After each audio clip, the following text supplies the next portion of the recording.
మా అదృష్టంగానే భావిస్తున్నాను నేను. ఆయన వ్యక్తిగతంగా నాకు చాలా సాన్నిహిత్యం, వాళ్ళ కుటుంబంతో కానీ ఆయనతో కానీ. ఇప్పటి వరకు వెంకట్రావు గారు అంటే మిడ్ డే మీల్ వరకే చెప్పారు అందరూ. ఆయన మంచి సబ్జెక్ట్ ఉంది, ఆయన సైన్స్ చెప్తే 100 మార్కులు ఖచ్చితంగా ఆ స్టూడెంట్కి వచ్చే వ్యక్తి. ఆయన పీరియడ్ తర్వాత నా పీరియడ్ ఉండేది త్రివేణి స్కూల్. అప్పట్లో 93 నుంచి 95 వరకు నేను రెగ్యులర్ గా చేస్తాను, తర్వాత పార్ట్ టైం చేయడం జరిగింది. ఆయన లెసన్ స్టార్ట్ చేస్తూ మాట్లాడుతూ ఎప్పుడు లెసన్లోకి వెళ్ళిపోతాడో మనకైతే తెలియదు. పిల్లలతో డయాగ్రామ్, బోర్డు మీద డయాగ్రామ్ కలర్ చాక్పీసుల్లో వేసేవాడు ఆయన. ఆయన పీరియడ్ తర్వాత నేను వెళ్తే ఆ బోర్డు చెరపడానికి చాలా బాగా అనిపించేది నాకు. అంత బాగా ఉన్నటువంటి డయాగ్రామ్ చెరిపేసి నేను లెసన్ చెప్పాలి.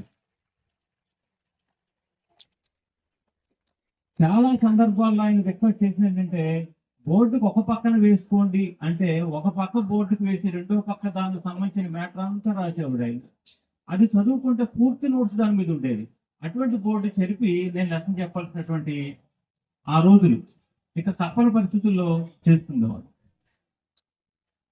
అలాగే ఒకే డిఎస్సిలో ప్రిపేర్ అయ్యేటప్పుడు అప్పుడు మాకు కోచింగ్ లేవు, పుస్తకాలు ఏమీ లేవు. 94లో మాకు అందరం సబ్జెక్ట్ టీచర్లు అందరం కూడా ఒక చోట కూర్చొని ఒక్కొక్కరు ఒక సబ్జెక్ట్